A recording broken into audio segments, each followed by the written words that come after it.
cerner.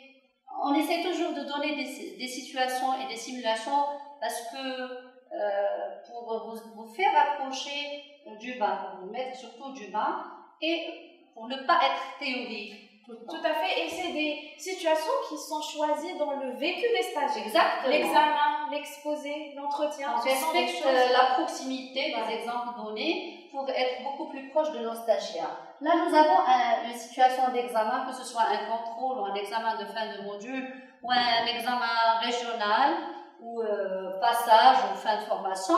Alors là, comme on l'a dit tout à l'heure, ce n'est pas de l'imprévu. On a une date, on sait qu'à la fin on a un examen, à telle date j'ai un contrôle, donc c'est une donnée que j'ai déjà. Donc qu'est-ce que je dois faire?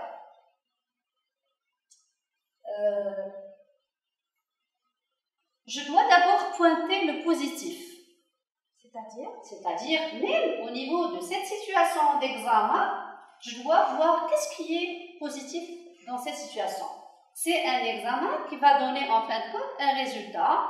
Et ça peut être positif. Je vais avoir un diplôme. Je vais avoir un diplôme, je vais avoir de bonnes notes, je vais être le premier, je vais être classé parmi les premiers, je vais avoir une bonne moyenne. Donc, il y a des choses positives quand même à déceler de cette situation d'examen. Donc, je pointe le positif et j'éloigne les idées noires qui me déstressent, qui me démoralisent. Et je vois le verre, comme on dit, à moitié plein, non pas le contraire. Tout à fait. Et donc, pour les idées négatives, on avait vu que c'est normal, parce que le cortex va être biaisé, et le reptilien, il envoie vraiment une déformation, donc il se peut qu'il y ait des idées négatives. Exactement. Ça, c'est normal. Il faut lutter contre ça. Mais il faut lutter en pointant uniquement le positif. Exactement. La deuxième astuce ou la deuxième règle à adopter par rapport à ce scénario stressant qui est l'examen, c'est d'adopter une bonne préparation. Exactement. Une bonne préparation, eh bien, comme tu l'as bien précisé, j'ai déjà auparavant une date d'examen. Je sais que je vais passer mon examen d'ici une semaine. Et donc, je dois me préparer pour ce jour, le jour J. Donc, ça se prépare. Donc, par rapport au contenu, c'est-à-dire qu'il faut vraiment éviter les révisions de dernière minute. Oui. Ça engendre encore plus de stress. Il faut vraiment être dans une révision continue sur une bonne période de temps. Il faut aussi, la préparation, il faut aussi préparer le matériel, par exemple. Tout ce dont j'ai besoin demain, le jour d'examen, eh bien, je dois le préparer à l'avance. Une bouteille d'eau, un stylo de plus, parce que si jamais mon stylo s'arrête, ça c'est imprévu, donc je vais stresser encore plus. Je prévois une calculatrice, par exemple, qui marche et qui est valide pour que je puisse fonctionner. Parce que si jamais j'ai des calculs qui ne vont pas, et là je vais encore stresser encore plus. C'est très important la question de calculatrice parce qu'on doit avoir notre propre calculatrice. Tout à fait.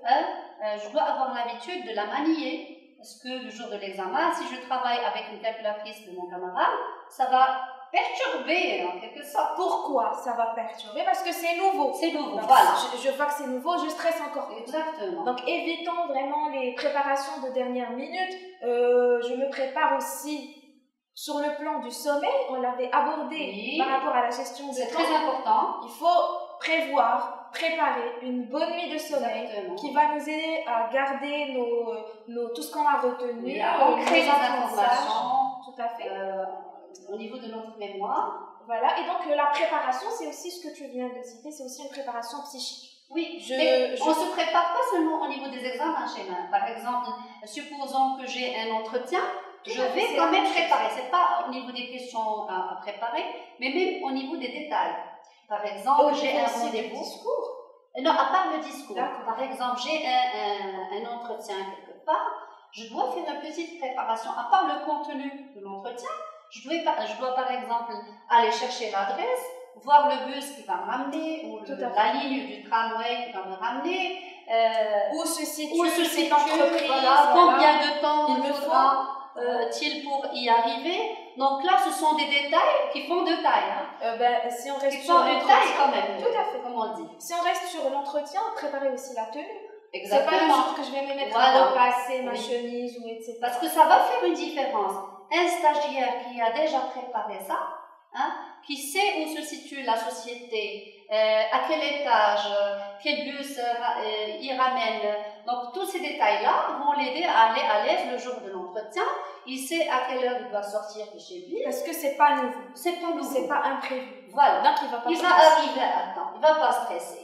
Mais quand c'est nouveau, le bus n'est pas venu, il a fait un retard, je ne sais pas où se trouve la société, apparemment elle est localisée ici, mais elle n'est pas là. On m'a dit que c'est peut-être voilà, donc là maintenant avec la technologie, donc on parle également de l'intelligence technologique, il faut savoir manier la technologie en notre faveur, utiliser, repérer, collecter le maximum d'informations, préparer toujours, parce que la préparation réduit le taux du stress. Tout à fait. Et le troisième point, par rapport au scénario de l'examen. De l'examen, oui. Alors, au niveau de l'examen, il faut toujours chercher à adopter une méthodologie. On ne peut pas travailler comme ça. D'accord? Et bien sûr, on revient à la question de la bonne préparation. Par exemple, j'ai un examen de fin d'année de 4 heures, par exemple. Alors là, je ne vais pas laisser jusqu'au jour de l'examen pour laisser cette nouveauté. Donc, je dois travailler les examens auparavant. Se préparer. Voilà, de préparer. S'entraîner. Au début, je vais les travailler, par exemple, en 10 heures étalées. Puis après, je vais les travailler en 6 heures pour arriver à 4 heures, ou même des fois à 3 heures, parce que c'est un examen que je dois maîtriser. Que je me suis tellement habituée que ce n'est plus nouveau. Ce n'est plus nouveau, ce n'est plus stressant, je vais travailler à l'aise. Alors, essayez d'adopter une méthodologie d'examen. Commencer par les questions les plus faciles, lire toutes les questions de l'épreuve. C'est ce qu'on appelle faire un survol. Voilà, survoler la feuille des examens. On s'assure qu'il n'y a pas de copie de recto verso, parce que des fois les stagiaires ils oublient carrément toute une partie. Exactement. Parce qu'ils n'ont pas à tourner. Donc il faut examiner, survoler toutes les questions et aussi voir les questions, c'est-à-dire ce qui est demandé au niveau de chaque question. Parce que je peux répondre à la question 2, alors que je dois le faire à la question 3. Je dois savoir le contenu général de l'épreuve, la structure générale de l'épreuve, toutes les questions. Aussi au début, comme tu l'as signalé, au niveau des réactions et des stimulations qui se font au niveau du cerveau, donc il faut que j'exploite cela. Dès que je prends la feuille de l'examen, je fais un brainstorming et je note tout ce que j'ai comme information par rapport au sujet. Parce que c'est très précieux là. Hein, c'est la crème de la crème qui est là. C'est suite au préparation. Oui, c'est le déclenchement et la stimulation du cerveau. On voit l'adrénaline, le cortisol qui sont là. Donc je dois exploiter cette quantité d'informations qui est là au niveau d'un brainstorming. Je note ces informations, des schémas, des formules, des informations, des données qui sont importantes et je les note de côté. Comme tu l'as dit, Shreema, je lis les questions, j'essaie au niveau des questions, si j'ai affaire à des questions directes ou des questions qui sont précises, j'essaie de donner les mots-clés parce qu'en tant que correcteur, tu le sais d'ailleurs chez nous, on cherche les mots-clés, hein, les mots-clés de la réponse. Donc, il faut savoir donner la réponse que veut le correcteur, hein, et ne pas donner comme ça globalement et parler de n'importe quoi. Et si c'est une question de développement? Alors là, s'il s'agit d'un sujet de développement, je dois établir un plan. Je dois forcément suivre un plan de dissertation avec une introduction et un développement et une conclusion. Et chacune de ces étapes est très importante. Donc l'introduction, je veille à ce que je fasse une introduction qui attire l'attention du lecteur, qui va lui donner envie de lire un peu plus. Oui, et qui déclenche le sujet par des questions qui vont certainement être traitées au cours du développement. Et ensuite, au niveau du développement, je développe les idées, je veille à mettre des mots de liaison, j'évite les fautes d'orthographe et je conclue mon sujet avec une conclusion qui va laisser une bonne impression chez le lecteur. Donc il faut toujours penser à ces détails-là. Il faut aussi penser à la tenue de la copie, parce que toujours on le signale au niveau des soft skills, le visuel est très important. C'est le premier contact qu'on fait d'ailleurs tous. que ce soit avec les objets ou les personnes. Donc une copie bien présentée va donner envie d'être corrigée et bien sûr va être beaucoup plus valorisée qu'une autre copie chiffonnée, raturée, etc. Donc il faut essayer toujours que ce soit au niveau du fond ou de la forme, il faut toujours travailler sur l'organisation visuelle et surtout le fond. Travailler aussi avec ce qu'on appelle la carte mentale. Donc, bien sûr, ça va nous aider même au niveau de la préparation. Donc, la carte mentale, tous les mots qui sont en liaison avec le thème abordé, pour ne pas omettre une information. Donc, ça me permet d'avoir le maximum d'informations et ensuite, je vais lier avec mon style tout en adoptant un style simple. Il faut toujours chercher à être simple, la simplicité, éviter les fautes d'orthographe, sujet, verbe, complément, des structures grammaticales qui sont simples et faciles. J'utilise aussi la ponctuation. Donc, ce sont de petits détails, de taille, comme on dit, et qui font la différence entre une copie et une autre, que ce soit au niveau de la notation ou au niveau de l'appréciation générale.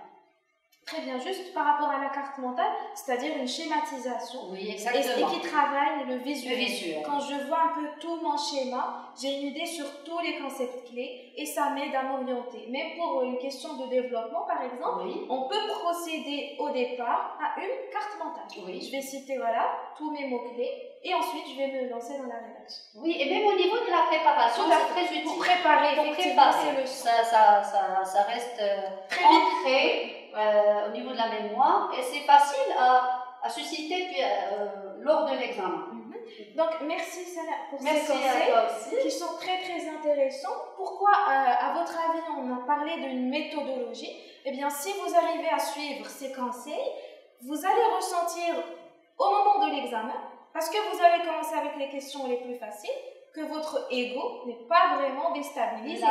Je suis bien, ça va, je réponds, je ne suis pas vraiment nulle, ce n'est pas vraiment... Je reprends le souffle. Je reprends aussi ma motivation. Exactement. Et c'est important parce que si, une fois, je ressens que je suis complètement à côté de la plaque, ma personnalité est touchée, ça va encore engendrer plus de stress. C'est pourquoi ce que tu as présenté ici est très intéressant. Merci.